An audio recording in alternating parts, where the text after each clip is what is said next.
Live. How are we, lads?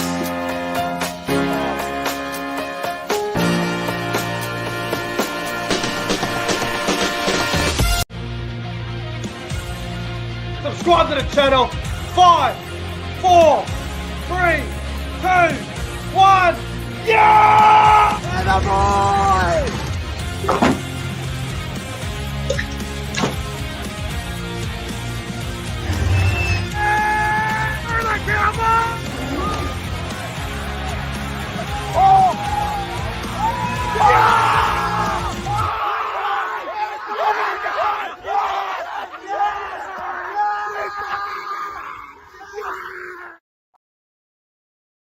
holy fuck. Ladies and gentlemen, welcome back to the YouTube channel. My name is Nick from Australia. Welcome to the Saturday Football Review for round 19 of the 2023 NRL season. And what a wild Super Saturday it was.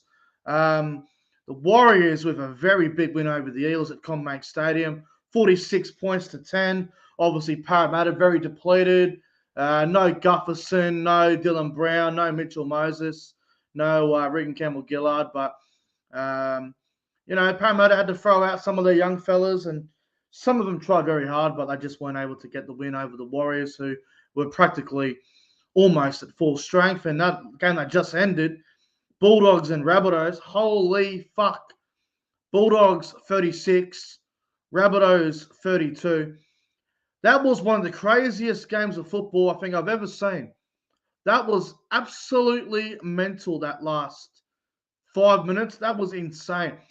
It reminded me of that Rabbitohs and Dragons game, the second Origin period, so not that long ago. Remember the game at Cogra where both sides were, the Rabbitohs were very depleted and they had that late comeback. And I think they lost. I think it might have been this scoreline, 36-32 or fucking 34-30, whatever it was. That was a crazy, crazy game. South Sydney versus Canterbury. If you're a South Sydney fan, I think you can lift your head up very high. I don't think you've got anything to be ashamed of at all. That was a hell of a game. They looked gone, the Bunnies. They looked absolutely gone, but they fought their way back, and it was a crazy, crazy old game. Hello to the live chat. Hope you guys are all doing well tonight. We got SS Storm Fan, Viking King, Hosea XCI. Hello, Daniel Sexton. Hello, Jeffrey. FTG Videos. Who else we got here? Everyone tuning in. SS Storm Fan says he's been a member for 6 months. Thank you very much, SS Storm Fan. I really, really appreciate it, my friend. I'm trying to comprehend what I just witnessed between the Bunnies and the Dogs. That was absolutely wild. But also hello to Minty Rabbitoh as well. I know I've said it a few times now, but that was one of the craziest things I've ever seen, that game. South and Dogs. I have no idea what to say. It was just a wild roller coaster ride, and the Dogs looked home so many times, but just when you think Souths are dead and buried, they do something. They pull a rabbit out of their ass, and they just found a way to stay in the game, and it was just absolutely insane. What a crazy old game of football. Hello to Liam Pritchard as well. All right, let's get into the review. I have no idea where to begin because that was just wild. Absolutely wild. What a game. What a fucking game of football. But what we're going to do, we're going to start with the Warriors and the Eels game. I'm just trying to get it on my screen. Bear with me, my friends. Bear with me. All right. Warriors 46, Parramatta 10.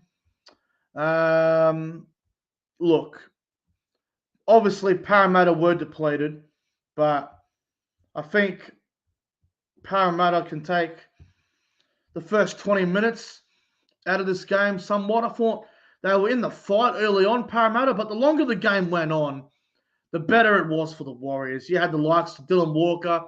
in game 2. I come off the bench. He had a huge impact on the game. He was absolutely outstanding. Sean Johnson was up for a big game. Obviously, Sean Johnson's wife is pregnant and she's due to give birth practically any time. And Sean Johnson took the gamble and travelled over to CommBank Stadium, and he played in this game, and he was outstanding tonight. So he obviously had a point to prove. It was a big game for the Warriors, considering last week the Warriors had an expectation of beating Souths at New Zealand. They did not live up to the expectations last week. This week, they needed to bounce back against a very depleted Parramatta team who were without 4 of their star players. So if the Warriors did not win tonight, there would have been, in my opinion, a lot of pressure on the Warriors going in to the back end of the season, because if you can't beat a Parramatta side who have got all those players out, then what kind of team are you? So it was a very important win for the Warriors. They had a lot of standout players. I thought Luke Metcalf was outstanding. He had 2 tries. Should have had 3, but he did drop one over the line, unfortunately, off a grubber kick. Montoya, outstanding on the wing. He had a double. Mitchell Barnett on the right edge, second row, had a huge game. He had a double as well. Dallin Martinez-Lesniak scored a try and also took out the cameraman, which was very entertaining to watch on TV. And Dylan Walker, his try on half-time was great to see. It's always good to see players score a try in their milestone game. I really like seeing that, so good to see. As for Parramatta, look, obviously they were, depleted and things didn't go well, but, it was one of those nights with Parramatta where they didn't have their best players. They did score 2 tries on that left edge, so the defensive side of Mitch Barnett, Martinez-Lesniak, and Rocco Berry probably needs a bit of work. The Simonson try they scored was outstanding. He literally, I think he put the fend on Sean Johnson, and then he sort of just beat Rocco Berry and went over. So the Simonson try was extremely soft. And the Sean Lane one was, I guess, a little bit of fatigue. So I wouldn't. If you are a Parramatta supporter, I don't think you can be too upset.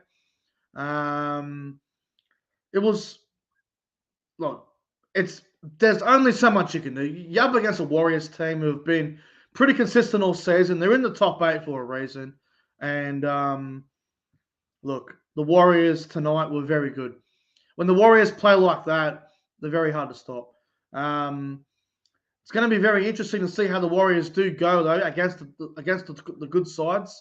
They have lost to Souths. They have lost to Melbourne. They have lost to the Broncos. They have lost to the Panthers. So the Warriors are still a little bit unproven against the good teams. Now, they do play the Sharks next week in New Zealand, which is going to be a really big game. But they did beat the Sharks earlier this year in the Shire. I think they were down by like 18, 20 points, and they came back to win. Now, the Sharks are a bit like the Warriors. They just can't seem to beat the top side. So that Warriors versus Sharks game next Sunday at 2 o'clock over there in New Zealand, that's going to be a really big game. So that's going to be a good test to see where both sides are at. I think we're getting that Warriors-Sharks game at probably the best time. Both teams will be fairly full strength. The Warriors will get back near Corey. They may even get back to Murray Martin next week as well. Now, I know the Warriors won 46-10, but there is one player for the Warriors that I am going to be a little bit critical of tonight. I thought he had a really poor game. I thought Rocco Berry tonight was really poor. I don't believe he had a good game by any means. He had a few errors in him, and he just looked really sloppy all over the park for mine. So he needs to be better. I think Adam Pompey probably could be a bit better, but to be fair, tonight he was solid, but he's been a bit inconsistent for most of the season. The Warriors did well to win tonight, so good on them.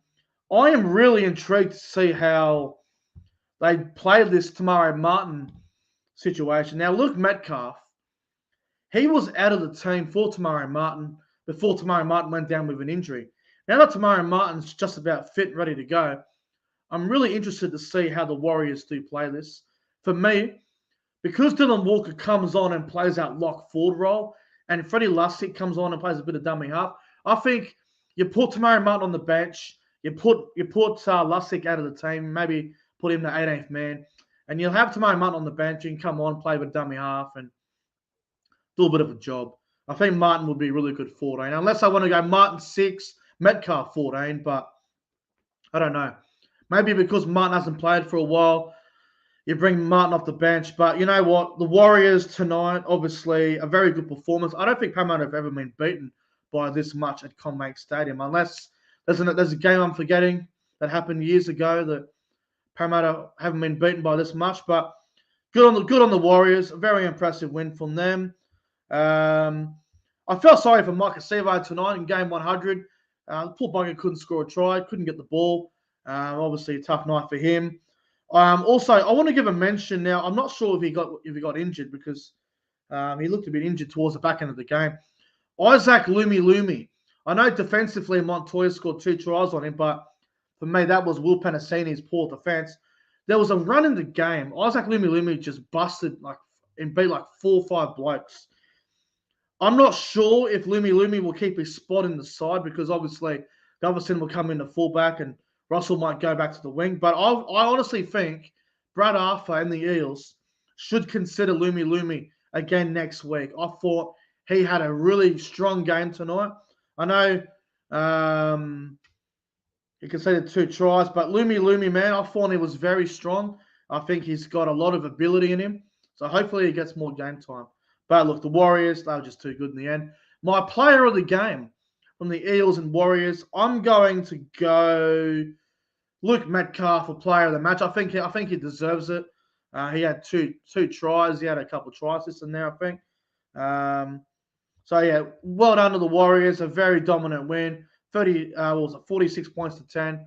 And good on them. We'll see how they go next week against the Sharks. Big game that. And Parramatta got the Gold Coast at CommBank, which I'll be attending because I'll be in Sydney next week. I'll be at the Manly Cowboys game and the Eels and Titans game on the Sunday night. So should be good fun. Anyway, on to the final game of Super Saturday. What a crazy old game this was. Canterbury Bankstown Bulldogs 36. South Sydney Rabbitohs 32. This game was absolutely wild. I couldn't believe what I was watching in this game. You had Blake Willison. He had a couple of tries on debut. Not debut. 3 tries he scored. And I think that was his 4th or 5th game. Reid Money got 1. Carraz got 1. Ethan Quayle Wood, the young left centre, that was at the Broncos, is now at the Bulldogs. He scored a try on debut. It was a very good try as well. Good to see him score. And for the Bunnies, Tom Burgess got the first try. Tyrone Munro, who I have a huge rap on, he got himself a double. He was outstanding tonight. Blake Taff got 2 tries. He was outstanding tonight. And Tallis Duncan got 1 at the end. This game was absolutely insane. And look, you can't blame goal kicking for this, but Taff missed 2 kicks tonight. If he kicks them, we're going to golden point probably. But you know what? You can't blame goal kicking for it. This game was wild, man. I mean, South Sydney versus Canterbury. I know it's a good rivalry, and not many people talk about it as a rivalry these days because South Sydney usually win the games by 20 to 30 points. But go back in the history. These sides have got a lot of history, man. You go back to the 2015 Good Friday incident. You go back to the 2014 Grand Final. You go back to the 2012 preliminary final. You go back to other games in the past. South Sydney and Canterbury, it's always a big game. It really annoys me when we get rivalry games during the Origin period. It really does. I know you can't help it with the draw sometimes, but I feel like old traditional rivalries, you can't have them on during the Origin period, man. You want those big blockbuster games. I'm telling you right now, if South Sydney and Canterbury were both in the top 4, you'd probably get about 50,000 at ANZ Stadium. I'm just saying. But yeah, no, what a wild game. Obviously, Burgess scored that first try under the post, which was outstanding. And then Blake Wilson got 2 tries in a row, and then it was obviously. Actually, no. Let me stop right there. Burgess try, Wilson try. Let's get into the sin bin. Tane Milne sin bin on Ryan Sutton. I thought that was a poor call. Now, you guys know I am very I want players to be protected. I want them to be absolutely, I want the players to get in trouble if it's a bad tackle and it causes a bad injury. But I'm telling you right now, there is no way on this planet that Tane Milne should have been sin bin. Everyone's got their own opinion. Some will disagree with this. Some will agree. Again, everyone's got their own opinion, so I've got no problem with that. But for me, the Tane Milne sin bin was a tough call. I don't know what he's meant to do. Like, you can't tell me there's intent in that shoulder to the head, whatever they want to call it. Now, a couple of problems I've got with the sin bin. First problem is I don't understand how Tane Milne's meant to pull out of it. That's one issue. Number two, Ryan Sutton's coming down on an awkward angle. He's coming in looking for a hit up, and then Milne sort of like popped up and it's hit him in the head, and he obviously, I can live with a penalty, but I can't live with a sin bin. That's just ridiculous. And then anyway, the referee calls him out, right? Now, this is where I get the shits with this crap. So they called out Tane Milne. The referee says, all right, you're on report. Yep, on report. And he walks away. The 2 minutes goes by, and poor old Ryan Sutton's on the ground still. He's got neck spasms. He's got all sorts of issues going on. He's getting taken off on a stretcher, and hopefully he's doing okay. I think he's gone to the hospital for precaution. So the bunker keeps looking at it for another 2 or 3 minutes, and the referee calls him out, and I'm going, oh, for fuck's sake, don't do it. Don't do it. Please don't do it. Anyway, they call him out, and I'm listening to the referee very, very closely here. And the referee says it's forceful with intent, and another angle shows it that it's a careless shoulder charge to the head. And they put him in the bin. So this is just the problem with the bunker, the consistency, because there is no consistency. This is my issue with it. Tane Milne gets put on report, penalty Bulldogs, move on. 2 minutes goes by. Ryan Sutton's going off on a stretcher.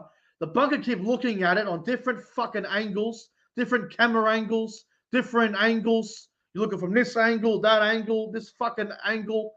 And they call him out. They change their mind. Yeah, it's forceful. Contact to the head. Go to the bin. That's a fucking disgrace. It really is a disgrace. I just hope that when we do get to the finals, that a tackle like that, I hope it doesn't cost the team a game. Hope it doesn't decide a semi-final series between two teams. I just hope and pray that this sort of shit doesn't happen in the finals. I really hope not. Now, Ryan Sutton didn't do anything wrong. He was obviously clearly injured, and he went off on a stretcher, and he's gone to hospital. So hopefully he is okay, and things get well for him soon. But I just think it's a complete fucking outrage that Tane Milne was sin binned. He put on report. 2 minutes later, every time a player gets injured, they just try to punish him. Every time a player gets injured, they get fucking punished. The bunker looks for something. It's pathetic.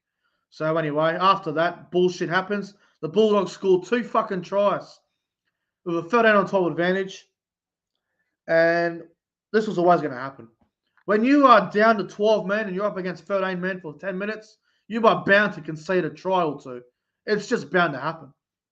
So anyway, the Bulldogs are out to a 18-6 lead, I think, at that point. And then Tyrone Munro gets one back, which is good to see Munro score a try, especially in front of his family down there at Accor Stadium. What are we, 18-12, I think, at that point of the game. 18-12. And then Kiraz got one before half-time. It was 24-12 at half-time, I think, in favour of Canterbury. It's a really good game of football. The first half was entertaining as. Anyway, after the 24-12 lead, there was a try. On debut to Ethan Quire-Ward. Good to see. Good to see a young debut and getting a try. I love seeing guys debut and guys who have milestone score tries. Great to see. So the Bulldogs go out to a 28-12 lead, I think, 30-12, something like that. 30-12, I think, in favour of Canterbury. And then Blake Taff. Blake Taff just went through, got a very nice try there. 30-16. Souths have still got a bit of hope in them. Taff goes in again. Taff gets a double. Taff was outstanding tonight. 30-22, and it's game on. And then Blake Wilson goes over for a hat trick. What an offload from Matt Burton. The flick was outstanding. And then the pass on to Blake Wilson. He gets his third try of the game. Bulldogs go up 36-22. There's about 5 minutes to go after that, or whatever, 10 minutes to go. Anyway, there's about 5 minutes to go. The game's gone. You'd think the game's gone. And then Tyrone Munro scores off a grubber kick. And I'm like, oh, shit, okay. Maybe South can pull off a late comeback. We get to 36-26. And then off the kickoff, South Sydney spread the ball from the right side of the field through the middle. They make a line break through Taff and Mamazulis and a few other players, I think, were involved in it. And then Tallis Duncan, of all people, goes over to score. It's 36-32. There's about a minute to go, 2 minutes to go. And I'm like, oh, my God. They're coming. Here come the Bunnies. And then South Sydney next set, I think the first hit up was from Burgess. And then he was tackled. And then I think there was a play of the ball from Richie Canner. Penalty goes to South Sydney. They get down there. And then just a bit of inexperience, I think, here from young Dean Hawkins. Put a grubber kick in. And Toby Sexton, of all people, Toby Sexton's debut tonight was outstanding. He dives on the ball. And then last tackle, Matt Burton ends up getting tackled. We all thought it might have been handover. South Sydney got one play with 10 seconds to go. But it ends up being a penalty because I think South Sydney might have been offside. And Burton kicks it over the sideline. And the Bulldogs, after being beaten 66-0 last week by Newcastle at Accor Stadium, have bounced back to beat the Rabbitohs 36-32. Now, look, the Rabbitohs obviously were very depleted tonight. No Latrell, no Campbell Graham, no Cody Walker, no Damien Cook, no Cameron Murray, no Michael Cheekham, no Jacob Host, no Keon Kalamatangi. South Sydney were very depleted tonight, so they had a lot of excuses, and they had fair excuses. But the Bulldogs, obviously, they had a few out. Ado Carr was out, but the Bulldogs, they held on to win against a very, very young South Sydney team. Very, very, very, very good game of football. Entertaining as. I really enjoyed the game. One of the craziest games of football I've ever seen, to be honest. I have never seen a game like it. It gave me Dragons, Rabbitohs, Cogra flashbacks from about 3 weeks ago, where the Rabbitohs had that late comeback, 3 tries in the last 2 minutes to have a grandstand finish. I think it was like 36-30 or 34 something. I don't know what the score was. It was crazy. But what a game. Bulldogs 36, Rabbitohs 32. I want to give a huge mention and a big rap to the Bulldogs debut halfback, Toby Sexton.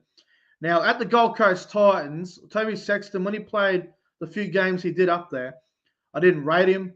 I thought he was very average. I didn't go much on him. I thought he was a backup half at best, and the Titans probably did the right thing by keeping him in Queensland Cup. Well, the Gold Coast Titans must feel like the biggest fuckwits on the planet right now. Toby Sexton's debut at the Bulldogs tonight was one of the best all season. I don't think you'll see a debut from another half like that all year. Toby Sexton was absolutely outstanding. He was unreal. I know the Bulldogs have a lot to improve on, obviously, but maybe Toby Sexton's that man. I know it's just one game and you can't get carried away, but It's typical of the Gold Coast, isn't it? It's typical of them. They want to let go of a young half like Toby Sexton, who's obviously got all the talent in the world, but they decide to keep a old, washed up, old man, injury-prone has-been like Kieran Foran. They want to keep the old bastards, but they also want to chase Ben Hunt, who's also getting old, but they let go of their youth and Toby Sexton. Again, the Gold Coast Titans don't get management and they don't get rugby league. Dumbasses. But the Bulldogs, I think they've got a very nice gem here in Toby Sexton. Obviously, it's one game, and obviously you can't get too carried away. But I thought tonight his debut was outstanding. The combination he built with Matt Burton after just 2 training sessions, I thought was very good and good sign for the Dogs. Now, the Bulldogs obviously can't play finals, but every single season when the Bulldogs are pretty much out of the finals race, they are always a fucking nuisance to play. So usually, if they're having an average season, this has happened a lot over the last 5-6 years. Every time the Bulldogs are done for the year, they can't make the 8. Their performances from like round 19 to round 27, they are a different team. They always seem to get up, and they always seem to give the top 8 teams a massive headache. They love an upset. So if you have to play the Bulldogs in the next 6-7 weeks before the final series, and if you're one of those teams in the top 8, I'm just going to give you a warning right now. Be very careful. Be very careful. The Bulldogs this time of year, when they're gone, they can't make the 8. They are a fucking nuisance. So look out, top 8 teams. The Dogs love this time of year. They love giving teams a run for their money.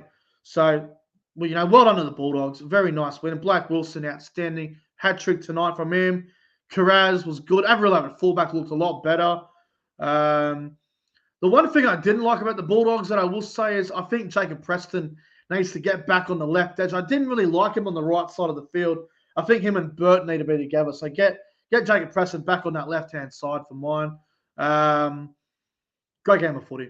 My player of the game is obviously going to be Toby Sexton. I thought he was phenomenal tonight, and he is the man of the match for mine. But, guys, that's going to wrap up the Saturday football review. If you guys enjoyed tonight's review, don't forget to like the stream, subscribe to the channel. Let me know your thoughts on the games tonight between Eels Warriors and the South Dogs game.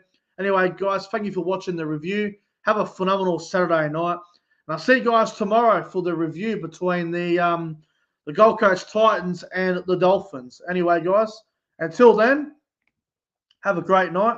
See you guys tomorrow. Full-time, Warriors 46, Eels 10, and full-time at Accor Stadium, Bulldogs 36, Rabbitohs 32.